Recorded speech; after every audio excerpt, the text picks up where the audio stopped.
Hi, this is Corey Johnston, and today's lesson is going to take place in the 4th chapter of Job. But before we do our verse-by-verse commentary and analysis, we want to review what comes before it, beginning in the 1st chapter. There are two distinct sections in that which comes before it. Both of them are dialogues, the first of which is between Satan and Yahweh, the third of which marks the beginning of the longest section of the book of Job, which is mostly dialogues between Job and his comforters. But it all begins unbeknownst to anyone in the conversation on earth. It all begins in heaven.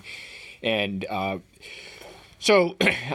Yahweh is approached by Satan in heaven. Satan does have heavenly access, and we witness two of the same things we witness in Genesis. He is the accuser and he is the tempter.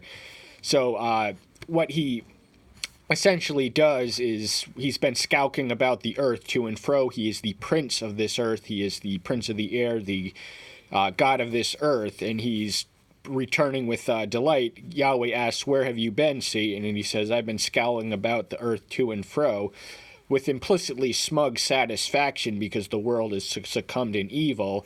But there is one person to whom Yahweh points with pride to. "Have you seen my servant Job?"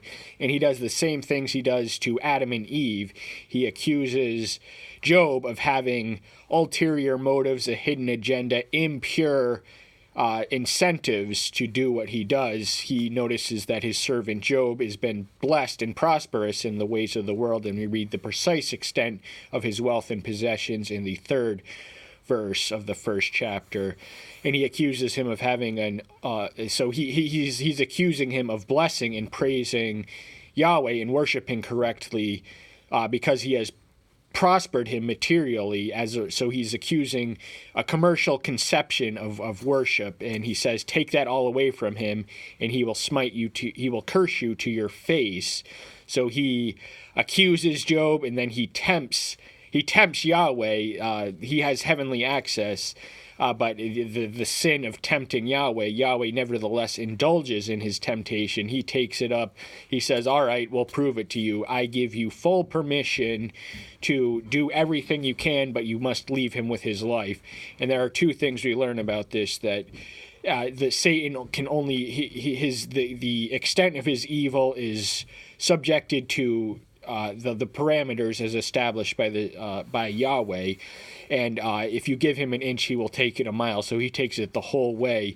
He takes all Job's possession, and he makes the houses that his children are in collapse on them.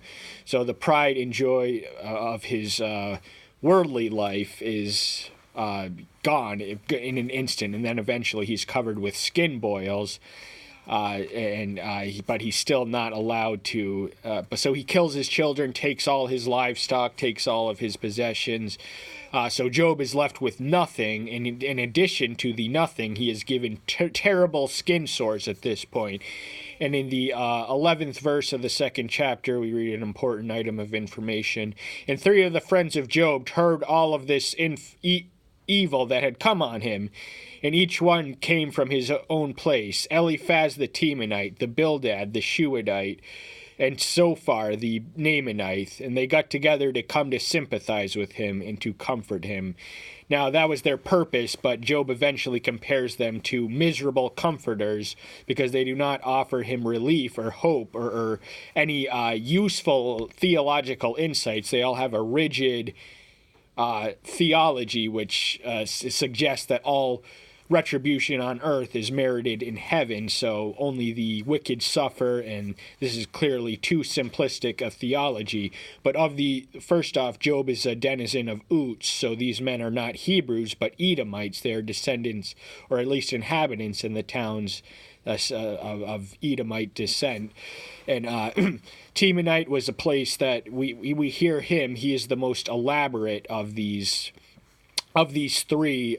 He is perhaps the most elderly and the most elaborate in his speech, and much of what they say does have a grain of truth in them. But before we touch on what Eliphaz says we're going to briefly review the beginning of the second distinct section, the dialogue, which is opened up, which mostly consists of an exchange of monologues. So they each get a chapter or two to themselves.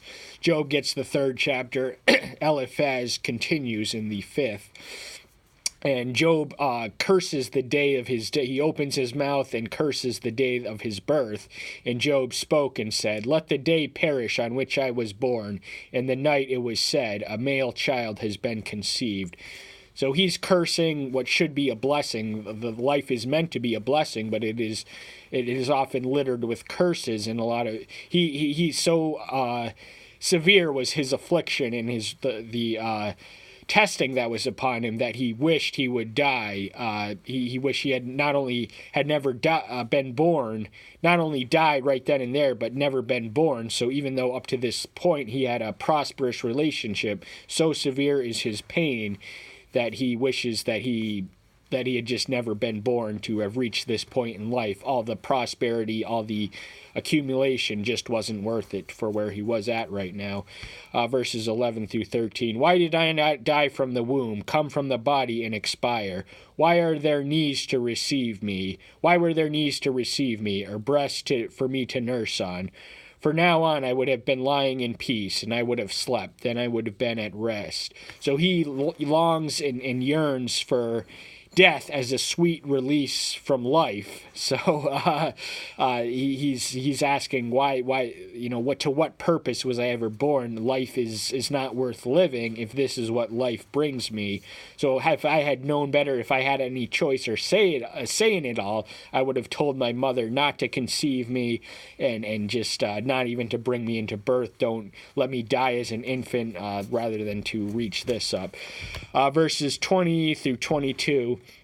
"Why does he give light to the sufferer and life to the bitter of soul, who are waiting for death, but it does not come, and search for it more than treasures, who rejoice exceedingly, they are glad when they find the grave." So he's praying. The he is that he's referring to is Yahweh. It's a capital letter, so that indicates a divine being. So he's asking, why does he even give life to those who long for death, for those who prefer it? Where's the fairness or justice or mercy in that?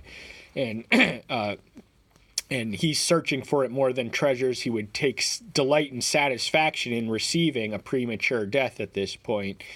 And he would rejoice exceedingly if he would just give him the peace of death at this point. That's what the grave means. 26 and final verse. "I have not been at ease, nor I have not been undisturbed, nor at rest, yet trouble comes." So he's expecting it only to get worse at this point, and the things that he says are not understatements. He had literally lost everything, every child he had conceived. The only one left is his wife, who incidentally tempts him to make good on Satan's challenge to curse Yahweh to his face and die. Joe he's not ready. He doesn't understand quite why Yahweh, but he's not privy to the dialogue, the heavenly dialogue, and the purpose for which this assignment had been tasked to him, to show Satan that he can take our health, he can take our wealth, but he cannot take our faith or take our integrities. And that's the preamble. This marks the lesson itself. Verse 1, chapter 4, book of Job.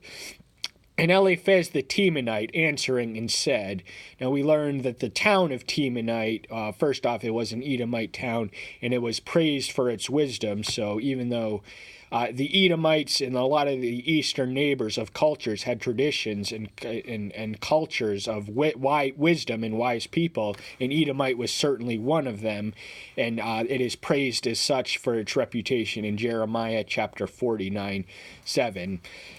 But even though there's much truth and perhaps accuracy in Eliphaz's counsel and theology, it is not completely wise when examined objectively in the lens of Yahweh, who is the ultimate judge. So he's privy to their dialogue, that none of them are privy to his dialogue with Satan, but he's privy to their, and eventually he denounces the comforters of Job and says that Job has spoken of me correctly. Verse 2, "If anyone tries a word with you, would you become impatient? But who is able to withstand himself from speaking? See, you have instructed many, and you have made weak hands strong. Your words have raised up him who was stumbling, and you have strengthened the weak knees. But now it has come to you, and you are impatient. It strikes you, and you are troubled. That's verses 2 through 5. So in this, we witness that Eliphaz is praising Job for his past life. He has lived a life well lived up to this point, but he implies that there is some secret sin in his life, or something that he's holding back and not confessing and not telling them. This is the reason for the severity of the retribution. Now, Job was a teacher. Many had benefited from his wisdom, and he had uplifted and lent his wealth. He wasn't hoarding wealth, but he made weak hands strong. So people who are weak or impoverished, he gave them, sustenance and strength. And their words, he was a comforter to people. He raised up those who were stumbling. So without the counsel and advice and the wisdom and instruction that he provided, these men would have fallen. They were previously stumbling, and our words can be effective to that effect. Our words, a right word spoken at the right time to the right person with the right motive and in the right way. If these conditions are met, there's literally nothing like it, or no potential for such an exalted experience in human dialogue. But now that he's getting a bitter taste of the medicine of those who he had helped and lifted up, he's treating it the wrong way. He's running in the wrong direction, and he's becoming impatient, and he hasn't been afflicted that long. It was a 7-day of mourning period before any of these friends who we met in the 11th verse of the 2nd chapter had even said anything. So they sit in stunned silence. So it hasn't really been that long. Then Job opens his mouth and curses the day of his death and everything. And Eliphaz is the first one to respond. And this is what he says to him. He says, you haven't been afflicted that long, and you are troubled. Now, he has every right and reason to feel troubled, because look at what happened to him. Everything that happened to him, it's only 7 days later, and they're sitting in stunned silence, just assessing it all, so they don't have a word until now. Is not your fear, your trust, the integrity, your ways, your hope? Remember, please, who being innocent has ever perished, and where have the straight ones even been cut off? So the reverence, his fear and trust are invested in Yahweh implicitly, and integrity and our hope. Our integrity must come from following his ways. Our ways are molded by his ways, his will, his design, and our hope rests in him. So, but, Job is questioning what sin had he done. He declares himself innocent because he's clearly visited by a divine plague, but it is afflicted and sent by the adversary, who is in fact an agent of Yahweh in the grand providential scheme. So the purpose for which he had afflicted Job was to prove that he could maintain his faith and could maintain his integrity and have some hope. Job prays for an audience with Yahweh, so he could plead his case, but it ultimately humbles him. In the 38th through 42nd chapter, we read that he's just saying, where were you when I laid the foundation of the earth? How do you understand all the operations, the physical motions of the universe and their origin? Where were you? What right have you to question me for my judgment? So it was for a greater purpose that Job was sent to suffer. It was to send the message to posterity that even though the devil may take away our health and our wealth, he cannot take away our integrity or faith. And now the phase, who being innocent has ever perished, is interesting because, one, who among us has ever been completely innocent, completely blameless, completely sinless? No such creature exists, but premature death was taken as a sign of and everything else, but yet Job considered his children innocent. In fact, he made sacrifices for them in the off chance that any of them had said anything unclean or done anything unclean at the parties they frequently hosted. Job would have considered his children innocent, and yet by their very death, they had implicitly inspired on his behalf the fact that Job is left living in misery is the frame of argument that they say. Now, in verse 8, he says, "According to what I have seen, those who plow wickedness and suffer reap the same. Through the breath of Elohah they perish, and through the wind of his nostrils they are consumed." So he's appealing to observation according to what I have seen, and this chapter can be divided into just two distinct sections, the first of which is ends in the 11th verse. This is he appeals to observation, and he also does in chapters 5 through 7. He appeals to observation, but in verses 12 through 21, he appeals to what he thinks and describes as a revelation. We'll get on that, but according to him, the principles of reaping what you sow are perfect in the world, but the world is not perfect. The justice and equilibrium of earth is intentionally imperfected, but those who withstand it and those who endure it and those who overcome it are granted access to a world in which there is no imperfection, no hindrances of sin. And through the wind of the nostrils they are consumed. Now it was through the wind of his nostrils, that is wind. So that wind that sent the physical structure to collapse on Job's sons was a wind of his nostrils. He sent the wind, it came from him, and it of course consumed them. The roaring of a lion and the voice of the fierce lion, but the teeth of the young lion shall be broken. An old lion perishes for lack of prey, and the cubs of the lionesses are scattered. So this 10th and 11th verse, they're both conceptually connected to that of the lion, a natural phenomenon, which is a good foundational reference point in the natural world to explain spiritual truths. And a lion is roar, and it is fierce by nature, but the teeth of the young lion shall be broken. So those who do not reach that state of maturity and strength will be broken. And an old lion, distinct from a young lion, will perish from lack of prey. So if there's no food to eat around, all the might and all the ferocity of the lion is worthless. His sustenance and strength comes precisely from his prey. He is able to live to continually consume its prey because it receives the nourishment and sustenance from the previous prey. And the cubs of the lioness, that's another, the third type of lion we read, a female lion, and the cubs, these are the young lions whose teeth shall be broken, will be scattered. That means they're not going to have any protection, no source of nourishment from their parents or anyone else. And unto me a word was secretly brought, and my ear received a little of it. So he's claiming the prerogative of special revelation that was made not by flesh and blood, but to him and him alone, secretly brought, and he's sharing it with now. He's sharing the revelation that he claims to have received.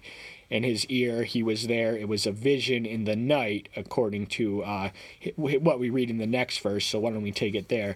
And thoughts from visions of the night, when the deep sleep falls on men.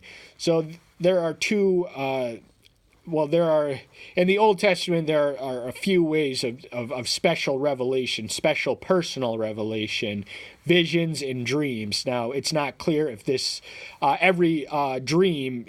not every dream has a visionary component, such as we witness in Abimelech, the king whose guest Abraham was in Genesis 20. He hears only a voice, but many dreams do have visions, but a vision is usually a reference that is distinct from a dream, although dreams can contain visionary elements, but a vision usually is a conscious waking experience and encounter with angels or divinity. But he's saying when the deep sleep falls on men, so I take that as, I interpret that as it came to him in a dream, and dreams are not always the most reliable. One, there's the difficult part of discerning the spirit of the message that is sent. The divine and the demonic can be confusing for a lot of people who don't know the difference. But here's what he was revealed to. Fear came upon me and trembling, causing my bones to shake greatly. So this is not an uncommon experience. It's a universal reaction, in fact, to a theophany or an angelic revelation. You are in the presence of a spiritually superior being, and fear is the natural reaction, and trembling and the shaking of bones are perfectly normal reactions, human reactions to the angelic or the divine. Then a spirit passed before my face, the hair of my body stood up. So this spirit passed before his face. There's a spiritual presence, and it's not capitalized here, and it's just a spirit. So it doesn't necessarily mean the spirit, and spirits, plural, can be evil. They can be good. But we want to establish that the word spirit is distinct from the spirit. It is a spirit, not clear exactly which spirit one, but it did pass from his face, and the hair on his body stood up. Every physical and mental element of his frame and being is stimulated by its presence. It stood still, but I could not discern its appearance. A form was before my eyes. Silence, then a voice I heard. So this isn't quite a vision. He could not discern its appearance. He's encountering an invisible entity of the precise nature of which he doesn't know, and neither do we. But he had enough of a visible interaction or encounter with him to know that a form was before his eyes. So he did see something. He couldn't tell you quite what it was, but he had a form. And silence, after visually assessing this being, this spirit, a period of silence came, and then a voice spoke. Is mortal man more righteous than Eloah? Is man more clean than his maker?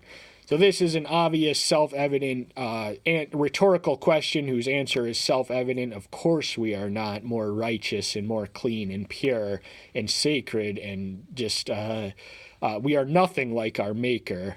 And even though this translation does continue in quotation, we want to make it clear that the Hebrew original does not establish these quotation marks.